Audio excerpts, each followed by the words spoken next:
बंधू.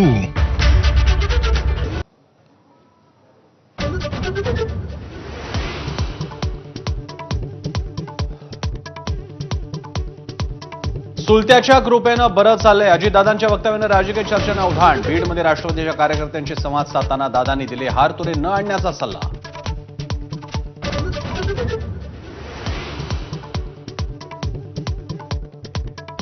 प्रतिमा स्वच्छ ठेवा, कार्यकर्ते घेताना रेकॉर्ड बघा. जवळ चुकीचे लोक नको. युवा संवाद मेळाव्यात अजित पवारांच्या पदाधिकाऱ्यांना सूचना.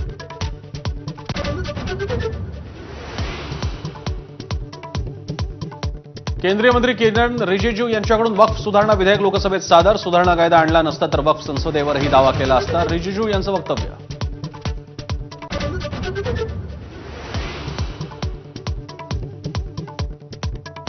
ठाकरेंच्या शिवसेनेनं वक्फ विधेयकाविरोधात मतदान केल्यास उद्धव सेना उद्ध्वस्त होईल. चंद्रशेखर बावनकुळेंचा थेट इशारा. विरोधात मतदान करणं हे मुंबईसाठी लांगुल चालन असल्याची टीका.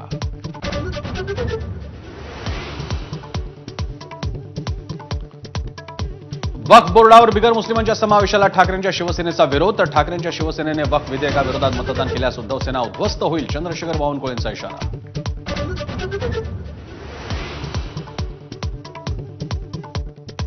वक्फ सुधारणा विधेयक आणि हिंदुत्वाचा काडीमात्र संबंध नाही. फडणवीसांच्या ट्विटला राऊतांचं उत्तर. तर हिरवी कावीळ झालेल्या नव्या दिव्य दृष्टीतून तुम्ही बघता. रवींद्र चव्हाणांची टीका.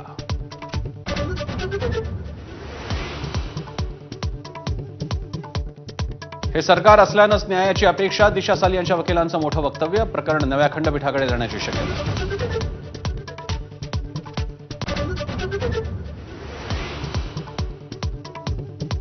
कोल्हापूरच्या पट्टण कोडोलीतील शिवरायांचा पुतळा हटवू नका. तणावानंतर उपमुख्यमंत्री शिंदेंच्या सूचना. विनापरवानगी पुतळा बसवण्यावरून प्रशासन आणि शिवभक्त आले होते आमने-सामने.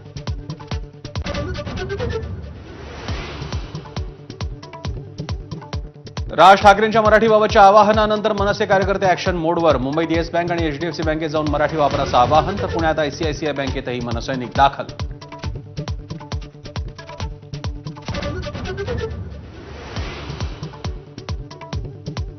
नवी मुंबईतील अनधिकृत बांधकामावर सिडकोचा हातोडा. खारघर सेक्टर 5 मधील अनधिकृत बांधकामांवर अतिक्रमण विभागाची कारवाई.